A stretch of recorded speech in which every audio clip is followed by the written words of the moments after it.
میں دنیا میں ان بدقسمت لڑکیوں میں سے ایک تھی جن کے والدین بچپن میں ہی وفات پا گئے تھے اور جو اپنے ممانی کے رحم و کرم پر تھی۔ ماموں بھی کچھ خاص مہربان نہیں تھے، لیکن کبھی کبھی خیال رکھ لیتے تھے، اپنی بیٹیوں کو مجھ سے زیادہ محبت دیتے۔ ماموں کی زندگی زیادہ نہیں تھی، اس لیے وہ بھی قضاء الہی سے جا ملے۔ ماموں کا دنیا سے جانا تھا کہ ممانی نے اپنا اصل رنگ دکھا دیا۔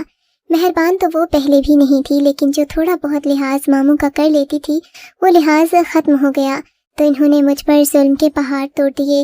گھر کی ملازمہ کو نکال کر تمام گھر کی ذمہ داری میرے سر ڈال دی۔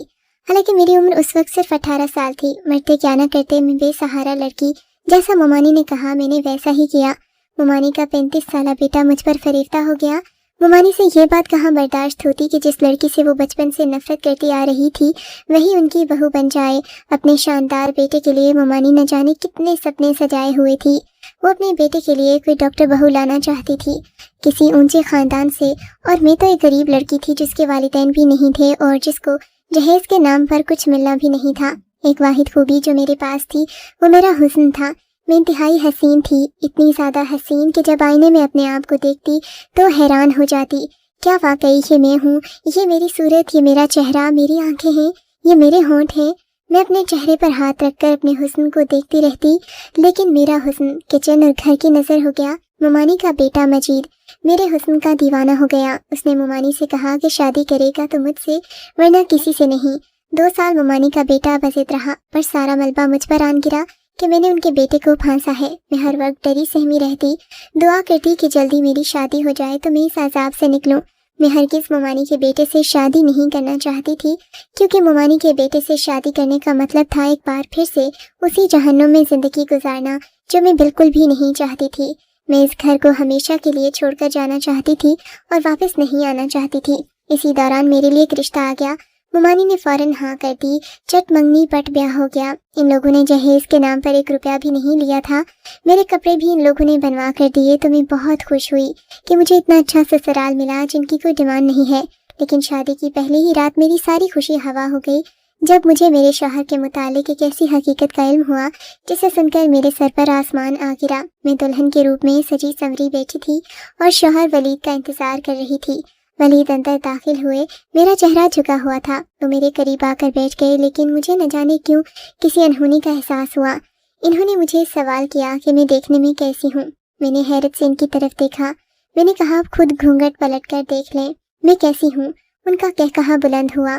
مجھے ان کے اس طرح سے زور پر ہنسنے کی بات سمجھ نہیں آئی، وہ کیوں ہنس رہے تھے اور کیوں میرا گھونگھٹ پلٹ نہیں رہے تھے۔ میں نے خود ہی اپنا گھونگھٹ پلٹ کر انہیں دیکھا، وہ سامنے دیکھ رہے تھے، میری طرف دیکھ ہی نہیں رہے تھے۔ میرا دل ڈوب گیا۔ میں نے ان سے کہا آپ مجھ سے ناراض ہیں یا آپ اس شادی سے خوش نہیں ہیں جو مجھے دیکھ نہیں رہے؟ وہ پھر سے ہنسنے لگے۔ مجھے ان کے رویے میں کچھ عجیب سا محسوس ہو رہا تھا۔ میں سمجھنے سے قاصر تھی کہ وہ اس طرح سے کیوں ہنس رہے ہیں۔ مجھے محسوس ہو رہا تھا کہ وہ اس شادی سے خوش نہیں ہیں، شاید کسی اور کو پسند کرتے ہیں۔ ان کی شادی زبردستی مجھ سے کروائی گئی تھی، اس لیے وہ ہنس رہے تھے۔ میں نے ان سے سوال کیا کہ آپ کسی اور کو پسند کرتے تھے، تو وہ پھر سے ہنسنے لگے۔ اب تو میرا دماغ خراب ہونے والا تھا۔ یہ کیا طریقہ تھا اپنی دلہن سے بات کرنے کا؟ اگر میں انہیں پسند نہیں تھی تو بول دیتے۔ میرا دل تو جیسے کسی گہری کھائی میں جا اترا تھا۔ میری کوشش تھی کہ وہ ایک بار میرا چہرہ دیکھ لیں تو یقیناً اس لڑکی کو بھول جائیں گے جس سے وہ محبت کرتے تھے، یا پھر کوئی بھی بات تھی تو میرا چہرہ دیکھنے کے بعد سب بھول جائیں گے، کیونکہ میں تھی ہی اتنی خوبصورت۔ مگر سامنے وہ ڈریسنگ ٹیبل کی طرف دیکھ رہے تھے، میری طرف نظر اٹھا کر دیکھنا بھی گوارا نہیں سمجھا۔ میں تو یہی سوچ کر آئی تھی اپنے شوہر اور سسرال کی اتنی خدمت کروں گی کہ مجھے واپس ممانی کے پاس جانا ہی نہ پڑے۔ کیا تمہیں یہ کسی نے بتایا نہیں کہ میں دیکھ نہیں سکتا؟ اچانک سے ولید نے کہا تو مجھے لگا وہ مذاق کر رہے ہیں۔ میں حیرت سے انہیں دیکھنے لگی۔ پھر میں نے کہا ولید، یہ مذاق کا وقت نہیں ہے، مجھے اس قسم کا مذاق پسند نہیں۔ آپ کے متعلق تو میں اس طرح کی بات برداشت نہیں کر سکتی۔ اللہ آپ کی آنکھوں کا نور سلامت رکھے۔ آپ کی محبت تو میرے لیے عبادت جیسی ہے۔ میں نے فرما بردار اور باوفا بیوی کی طرح ان سے کہا تو وہ پھر سے ہنسنے لگے۔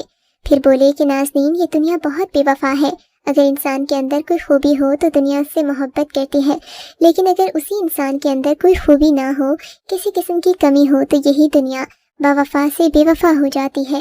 اس وقت تم میری محبت کو عبادت کا درجہ دینا چاہ رہی تھی، لیکن میں تمہیں بتا دوں کہ میں تمہاری محبت کے لائق نہیں ہوں، کیونکہ میں ایک اندھا شخص ہوں۔ میں نے سب سے سن رکھا ہے کہ تم بہت حسین ہو، لیکن افسوس کہ میں تمہارے حسن کو دیکھ نہیں سکتا۔ ولید بولتے جا رہے تھے لیکن مجھے ابھی بھی محسوس ہو رہا تھا کہ وہ مذاق کر رہے ہیں۔ مجھے ان کے اس طرح مذاق کرنے پر غصہ آ رہا تھا، لیکن تھوڑی ہی دیر کے بعد مجھے اندازہ ہو گیا کہ یہ بات مذاق نہیں بلکہ ایک تلخ حقیقت تھی۔ میں پھٹی آنکھوں سے اپنے شوہر کو دیکھ رہی تھی۔ میرے سپنوں کا محل ایک پل میں زمین بوس ہو گیا۔ میں کیا سوچ کر یہاں آئی تھی اور یہاں اس انسان کے آسرے پر آئی تھی؟ وہ انسان تو دیکھ ہی نہیں سکتا، اور جو دیکھ ہی نہیں سکتا وہ میرا سہارا کیسے بن سکتا ہے؟ اسے تو خود چلنے کے لیے سہارے کی ضرورت تھی۔ میرے ساتھ دھوکا ہوا تھا اور بہت بڑا دھوکا ہوا تھا۔ یہ دھوکا میری ممانی اور میرے سسرال والوں نے کیا تھا۔ میرا غصے سے برا حال ہو گیا۔ میں ایک دم سے اٹھ کھڑی ہوئی۔ آپ لوگوں کو شرم نہیں آئی یہ غریب مسکین یتیم لڑکی کے ساتھ اتنا بڑا دھوکا کرتے؟ میں نے غصے سے کہا تو ولید بولے، تمہاری ممانی کو پتہ تھا کہ میں دیکھ نہیں سکتا، انہوں نے تمہیں نہیں بتایا، اس میں ہمارا قصور نہیں ہے۔ تمہارے ساتھ دھوکا میں نے نہیں، تمہاری ممانی نے کیا ہے۔ انہوں نے مجھ سے کہا تھا کہ انہوں نے تمہیں بتایا ہے کہ میں دیکھ نہیں سکتا اور تم راضی ہو۔ ولید نے کہا تو مجھے غصہ آ گیا۔ میں نے کہا میں راضی ہوں؟ کیا میں راضی ہو سکتی ہوں ایک ایسے انسان سے شادی کرنے پر جو دیکھ ہی نہیں سکتا؟ یا خدایا، میں کہاں جاؤں؟ میں تو اپنی تمام کشتیاں جلا کر یہاں آئی تھی۔ اب میرے پاس واپس جانے کا کوئی راستہ نہیں۔ میں نے یہی سوچا تھا کہ اس جہنم میں دوبارہ نہیں جاؤں گی۔ اب میں کہاں جاؤں؟ میں زور زور سے کہتے ہوئے رونے لگی۔ ولید چپ چاپ اپنے بستر پر سو گئے۔ انہوں نے مزید مجھ سے کوئی بات نہیں کی۔ وہ جلد ہی نیند کی آغوش میں چلے گئے۔ میں حیران پریشان جاگتی رہی۔ رات کے نہ جانے کون سے پہر میری آنکھ لگ گئی، مجھے معلوم نہیں ہوا۔ میری آنکھ کھلی تو ولید سو رہے تھے۔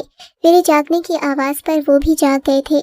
انہوں نے سہارا تلاش کیا، لیکن میں اتنے غصے میں تھی کہ میں نے انہیں سہارا دینا بھی ضروری نہیں سمجھا کہ مجھ سے پہلے بھی تو اپنے کام کیا کرتے تھے۔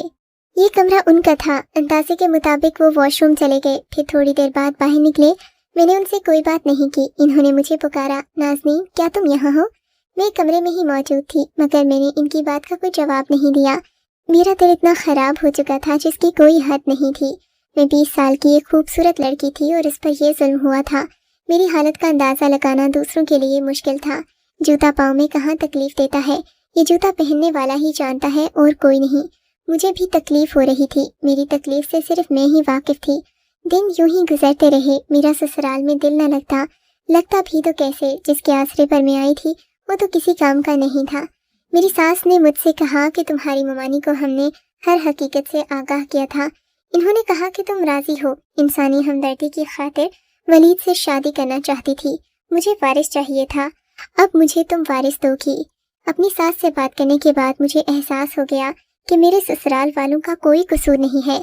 انہوں نے میری ممانی کو اندھیرے میں نہیں رکھا، لیکن میری ممانی نے مجھے اندھیرے میں رکھا۔ تو کیا ضرورت تھی آپ کو اپنے اندھے بیٹے کی شادی کرنے کی؟ میں نے غصے سے اپنی ساس کو کہا۔ انہوں نے کہا تو مجھے بھی غصہ آ گیا۔ میں نے کہا اندھے کو اندھا نہ کہوں تو اور کیا کہوں؟ میں ایسی پتھر دل اور بے حس لڑکی ہرگز نہیں تھی، لیکن حالات اور واقعات نے مجھے پتھر دل اور بے حس بنا دیا۔ پہلے تو ممانی کے رویے نے مجھے پتھر بنا دیا، اب شادی کے بعد ملنے والے اس دھوکے نے مجھے بے حس بنا دیا تھا۔ دوسروں کے جذبات اور احساسات کی مجھے کوئی فکر نہیں تھی۔ میرے جذبات چکنا چور ہو گئے تھے۔ میں برے طریقے سے ٹوٹ گئی تھی اور میری سمجھ میں نہیں آ رہا تھا کہ میں کیا کروں۔ پھر بھی میں نے بہت کوشش کی دل لگانے کی، لیکن میرا دل نہیں لگتا تھا۔ میں چاہتی تھی میرے حسن کو سراہا جائے، میری تعریف کی جائے، مجھے میرا حق ملے۔ اب میں ہر وقت روتی رہتی تھی۔ ولید بند کمرے میں میری سسکیاں سنتے، مجھے چپ کروانے کی کوشش کرتے، لیکن مجھے ان کا وجود ہی اپنے سامنے برداشت نہیں ہو رہا تھا۔ نہ جانے مجھے کیا ہو گیا تھا، میری شخصیت منفی ہو گئی تھی۔ اسی دوران ولید نے کہا وہ شہر سے کہیں دور جا رہے ہیں، واپسی پر انہیں دیر ہو جائے گی۔ ڈرائیور کے ساتھ جاتے اور ڈرائیور کے ساتھ آتے۔ وہ چلے گئے تو میں نے سکون کا سانس لیا۔ میں کام وغیرہ بھی کچھ نہیں کر رہی تھی کیونکہ مجھے بہت غصہ تھا۔ سارا کام نوکرانی کرتی، یہاں پر ہر سہولت تھی، نہیں تھی تو بس میرے دل کی خوشی نہیں تھی۔ آدھی رات کو پیاس کی شدت سے میری آنکھ کھلی۔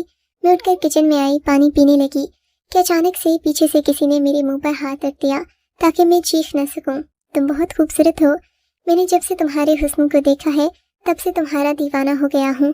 آج تمہارا شوہر گھر پر نہیں ہے، حالانکہ وہ دیکھ نہیں سکتا، لیکن پھر بھی میں اس کی غیر موجودگی میں آنا چاہتا تھا تاکہ تم سے کھل کر اپنی محبت کا اظہار کر سکوں۔ میں تمہیں بتا دوں، میں تمہارے پڑوس میں رہتا ہوں، روزانہ اپنے کمرے کی کھڑکی سے تمہیں بالکنی میں کھڑا دیکھتا ہوں۔ مجھے افسوس ہے تم جیسی حسین لڑکی کی شادی ایک ایسے انسان سے ہو گئی جو تمہارا حسن دیکھ ہی نہیں سکتا۔ میرے کان کے قریب سرگوشی کے انداز میں وہ بولتا جا رہا تھا۔ میں نے آنکھیں گھما کر دیکھا تو اس نے نقاب پہنا ہوا تھا اور اس کی آنکھیں نمایاں تھیں۔ میں قسمت اور حالات کی ماری ہوئی لڑکی تھی۔ جب کسی اور کے منہ سے اپنے لیے تعریف سنی تو مجھے بہت اچھا لگا، بجائے اس کے کہ میں اس کی باتوں پر غصہ کرتی۔ مجھے اس کی باتیں اچھی لگیں اور ایسی باتوں ہی کو میں سننا چاہتی تھی جو میرے حسن کو سراہیں۔ میں نے اسے اشاروں میں کہا مجھے بولنے دو۔ اس نے میرے منہ سے ہاتھ ہٹا دیا۔ میں نے پوچھا تم کون ہو؟ اس نے بتایا میں تم سے محبت کرتا ہوں اور روزانہ تمہیں دیکھتا ہوں۔ میں نے اس سے کہا یہاں سے چلے جاؤ، میرا شوہر آ جائے گا۔ اس نے کہا مجھے تمہارے شوہر کی خبر ہے، وہ کل صبح ہی آئے گا۔ لیکن پھر بھی مجھے اپنی ساس کا خوف تھا۔ اس رات تو میں نے اسے بھگا دیا، لیکن اب جب بھی ولید کام سے کہیں جاتے تو وہ آ جاتا۔ نہ جانے اس نے کون سا چور رستہ بنایا ہوا تھا۔ پہلے وہ کچن میں آ جاتا تھا اور اب میرے کمرے کی کھڑکی پھلانگ کر میرے کمرے میں آ جاتا۔ ہم دونوں باتیں کرتے اور وہ میرے حسن کی تعریف کرتا رہتا۔ میں سنتی رہتی اور مجھے اچھا محسوس ہوتا، لیکن وہ ہمیشہ نقاب کی رکھتا۔ میں نے اسے کئی بار کہا کہ نقاب ہٹا کر مجھے اپنا چہرہ دکھائے، لیکن اس نے کہا کہ وقت آنے پر دکھاؤں گا۔ اس کی آنکھیں بہت حسین تھیں۔ اس کی آنکھوں سے اندازہ ہو رہا تھا کہ وہ ایک خوبرو نوجوان ہے۔ آنکھوں سے بھی زیادہ اس کی باتیں اچھی تھیں، یعنی کہ وہ گفتار کا غازی تھا۔ مجھے اس کی محبت بھری باتوں کی عادت ہو گئی تھی۔ وہ سارا دن فون کر کے بھی مجھ سے محبت بھری باتیں کرتا۔ میری زندگی میں جب کسی چیز کی کمی تھی وہ مجھے مل رہی تھی، لیکن ایک نامحرم سے۔ وہ تو میری تعریف کرنے سے قاصر تھا جو میرا محرم تھا۔ کافی عرصے تک یہ سلسلہ چلتا رہا۔ وہ ولید کی غیر موجودگی میں آتا رہتا، ہم باتیں کرتے، لیکن کبھی اس نے کوئی غلط حرکت نہیں کی۔ میری عقل پر شیطان نے پردہ ڈال لیا تھا۔ مجھے یہ بھی خوف نہیں تھا کہ کوئی اجنبی شخص میرے کمرے تک آ جاتا ہے اور وہ کچھ غلط بھی کر سکتا ہے۔ کسی اجنبی پر اعتبار کرنا کس قدر سخت تھا۔ میرا شوہر تو صرف آنکھوں سے اندھا تھا، مگر میرا تو دل بھی اندھا ہو چکا تھا۔ میری روح سب کچھ اندھی ہو چکی تھی۔ میں کیا کر رہی ہوں؟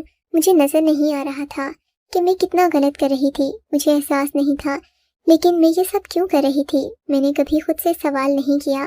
ایک رات ہم باتیں کر رہے تھے کہ ولید کی کال آئی کہ وہ پہنچنے والا ہے۔ میں حیران ہو گئی کہ وہ اچانک سے کیسے آ گیا۔ میں نے اس سے کہا کہ وہ کہیں چھپ جائے، کیونکہ ولید کی گاڑی کی آواز سنائی دی اور وہ اندر داخل ہو چکا تھا۔ اس نے کہا مجھے چھپنے کی کیا ضرورت ہے، تمہارا شوہر تو دیکھ ہی نہیں سکتا۔ یہ سوچ کر مجھے بھی ہنسی آ گئی۔ میں نے کہا واقعی جب وہ دیکھ ہی نہیں سکتا تو کیا ضرورت ہے؟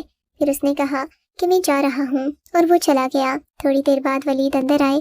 میں نے کوئی بات نہیں کی۔ انہوں نے سلام کیا، میں نے جواب دیا اور سونے کے لیے لیٹ گئی۔ میں نے لائٹ آف کی اور مطمئن ہو کر آنکھیں بند کی، سونے کی کوشش کرنے لگی، لیکن میں نے محسوس کیا کہ ولید سوئے نہیں تھے، وہ بیٹھے ہوئے تھے۔ پھر اچانک سے بول پڑے نازنین، تمہیں معلوم ہے میرے والد بھی اندھے تھے اور میری ماں بے حد حسین تھی۔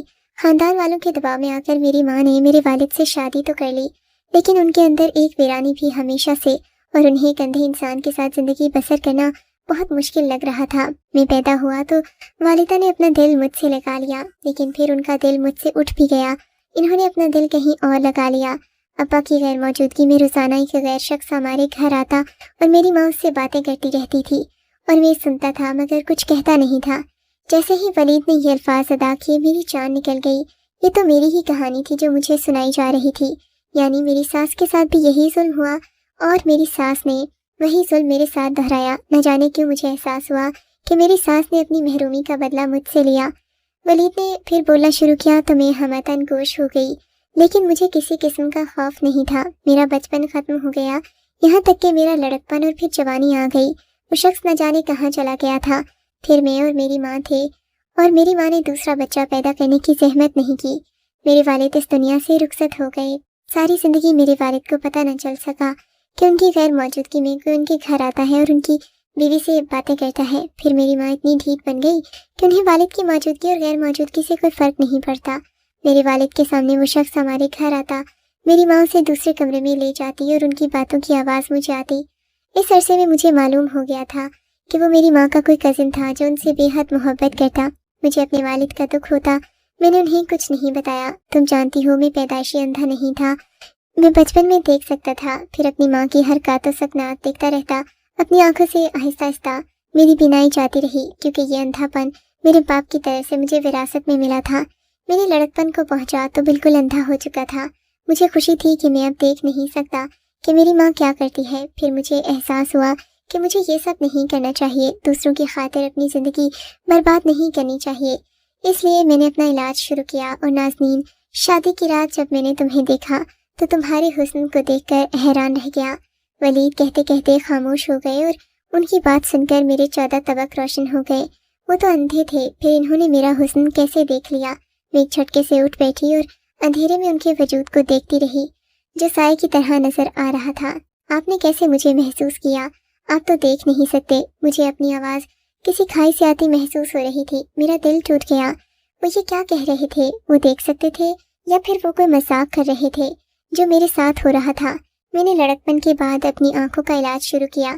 میرے ساتھ زیادہ مسئلہ نہیں تھا، تھوڑے سے علاج میں ہی آپریشن کے ذریعے میری بینائی واپس آ گئی اور وہ سب کچھ میں دیکھ سکتا تھا۔ اس وقت میری ماں نے میری شادی کا فیصلہ کیا۔ میں نے خاموشی سے ان کا فیصلہ قبول کر لیا۔ تمہاری تصویر مجھے میری ماں نے دکھائی کیونکہ وہ مجھے اب تک اندھا سمجھتی تھی۔ میں نے ان سے کچھ کہا بھی نہیں، میرا دل تو ان سے اٹھ چکا تھا۔ جب ہماری شادی ہوئی تو میں دیکھ سکتا تھا، میں نے تمہیں دیکھا تھا، لیکن میں یہ دیکھنا چاہتا تھا کہ تم کس طرح کی بیوی ثابت ہوتی ہو، بے وفا ہو کر میرے اندھے پن کا یا پھر میرا سہارا بنتی ہو۔ لیکن مجھے تمہارا رویہ دیکھ کر بہت افسوس ہوا۔ میں نے تمہیں چھوڑنے کا فیصلہ کر لیا تھا۔ تمہارے سامنے اندھے پن کا ناٹک میں نے صرف ایک ہی مہینہ کیا اور ایک مہینے میں تم نے مجھے چھوڑ کر اپنا ایک عاشق بھی بنا لیا۔ ولید کی بات سن کر میرے تو سر پر آسمان آ گرا، میرے پاؤں تلے سے زمین سرک گئی۔ نازنین، وہ نقاب پوش کوئی اور نہیں، میں ہی تھا۔ ان کی بات سن کر مجھ پر غشی طاری ہونے لگی۔ میرے ساتھ کیا ہو رہا تھا مجھے سمجھ نہیں آ رہا تھا۔ میں اپنی قسمت پر کیسے ماتم کروں؟ آپ نے یہ سب میرے ساتھ کیوں کیا؟ میں نے ہمت کر کے ولید سے سوال کیا۔ ولید نے اٹھ کر کمرے کی لائٹ آن کر دی، وہی نقاب دراز سے نکالا، اپنے چہرے پر پہن لیا۔ میں نے دیکھا یہ وہی شخص ہے جو مجھ سے ملنے آتا تھا۔ میں نے اپنے شوہر سے اس قدر نفرت میں مبتلا ہو گئی تھی کہ کبھی غور نہیں کیا کہ آنکھیں میرے شوہر کی آنکھیں جنہیں میں دیکھتی ہوں نقاب کے پیچھے۔ نازنین، اگر میں شادی کے بعد اندھا ہو جاتا کسی حادثے میں تو کیا تم کسی اور سے روابط استوار کر لیتی؟ ولید کے سوال نے مجھے شرمندہ کر دیا۔ میرے پاس بولنے کی ہمت نہیں تھی۔ میرا دل کر رہا تھا زمین پھٹ جائے اور میں اس میں سما جاؤں۔ مجھے اس نقاب پوش سے محبت ہو گئی تھی اور پھر وہ میرا شوہر ہی تھا۔ اب میں کہاں جاؤں؟ میں تم سے ناراض نہیں ہوں، میں حالات کا مارا ہوا انسان تھا جس نے اپنی ماں کی بے وفائی دیکھی تھی اور میں اس کی سزا ایک معصوم لڑکی کو دینا چاہ رہا تھا، اسے آزما کر۔ لیکن آج مجھے احساس ہو رہا ہے کہ میں نے غلط کیا۔ میں تمہیں معاف کرتا ہوں کیونکہ میں تمہارے کردار کو جان گیا ہوں۔ تم نے ایک اجنبی سے صرف باتیں کی، اپنی حدود کا خیال رکھا، تمہارے احساسات اور جذبات میں پاکیزگی میں نے تنہائی میں دیکھ لی تھی۔ مجھے احساس ہو گیا کہ تمہیں صرف محبت بھری باتوں کی ضرورت تھی، تمہارے اندر کوئی برائی نہیں تھی، ایک احساس سے کمتری تھا اور بس۔ نازنین، میں تمہیں کیا خاک معاف کروں گا، بلکہ میں تو اس قابل نہیں کہ تمہیں معاف کر سکوں۔ مجھ میں ہمت نہیں کہ میں تم سے معافی مانگوں۔ ہو سکے تو مجھے معاف کر دو۔ غلط تم نے نہیں بلکہ میں غلط ہوں۔ میں نے تمہارے ساتھ غلط کیا، تمہیں آزمائش میں ڈال کر، کسی اور کی سزا تمہیں دے کر۔ ولید نے کہا تو میں نے روتے ہوئے ان سے معافی مانگی۔ میں نے انہیں معاف کر دیا، وہ بھی مجھے معاف کر دیں۔ ہم انسان خطا کے پتلے ہیں، غلطی سے پاک صرف خدا کی ذات ہے۔ مجھے احساس ہو رہا تھا کہ ولید اندھے نہیں تھے، اندھی میں تھی۔ آج خدا نے ولید کے ساتھ مجھے بھی بینائی عطا کر دی تھی، میں اس کی شکر گزار تھی۔ اس رات ہم دونوں نے مل کر خوشگوار ازدواجی زندگی کی بنیاد رکھی اور ہم بہت خوش تھے۔ سچ کہتے ہیں خدا کے گھر دیر ہے، اندھیر نہیں۔